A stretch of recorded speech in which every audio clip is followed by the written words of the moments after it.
Okay, class 12 chemistry D N F block element का हमारे पास क्वेश्चन है, थ्योरेटिकल क्वेश्चन है। What is the most stable oxidation state of TI. उसका हमें एटॉमिक नंबर दिया हुआ है Z is equal to 22 in aqua solution. हमें बताना है मोस्ट स्टेबल ऑक्सीजन स्टेट क्या होता है टीआई का। तो देखो उसमें हम सबसे पहले लिखेंगे इसकी इलेक्ट्रॉनिक कॉन्फिगरेशन। Z22 की आप इलेक्ट्रॉनिक कॉन्फिगरेशन आराम से लिख सकते हो, एटॉमिक नंबर आपको अगर दिया हुआ है तो ठीक है। तो इसकी इलेक्ट्रॉनिक कॉन्फिगरेशन होगी हैज इलेक्ट्रॉनिक कॉन्फिगरेशन, इसको लिख देते हैं।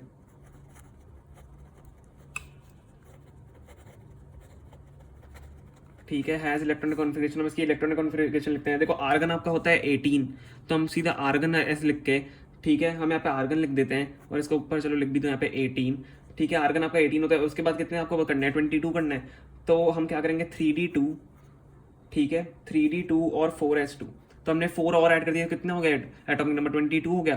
तो अब आप बताओ कि इसकी stable most stable oxygen state क्या होगी। हम कितना ऑक्सीजन स्टेट इसमें कर सकते हैं कि ये स्टेबल हो जाए।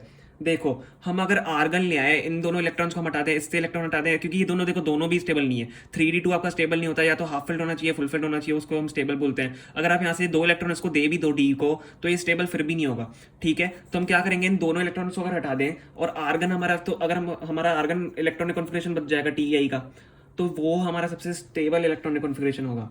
ठीक है, समझ में आया। तो हम क्या लिखेंगे, इट शोज +4। ठीक है, हमने 4 इलेक्ट्रॉन हटा दिए, as most stable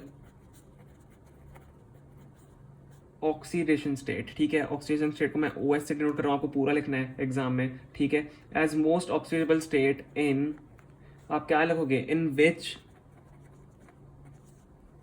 it has configuration. हमें कॉन्फ़िगरेशन बतानी पड़ेगी, इसकी स्टेबल कॉन्फ़िगरेशन कौन सी होगी। In which it has configuration of argon. ठीक है, आप ऐसे इक्वल टू करके आर्गन भी बना सकते हो, विच इज 18। तो ये हमने क्या कर दिया, यहाँ से हमने अगर 2 इलेक्ट्रॉन हटा दिए तो पूरा हट जाएगा और हमारे पास क्या बच जाएगा, आर्गन हमारे पास कॉन्फ़िगरेशन बच जाएगी इसकी स्टेबल। अगर हमने 4 इलेक्ट्रॉन इसमें से हटा दिए, तो Ti+4 is the correct answer. +4 इसका oxidation state is the most stable oxidation state, sorry.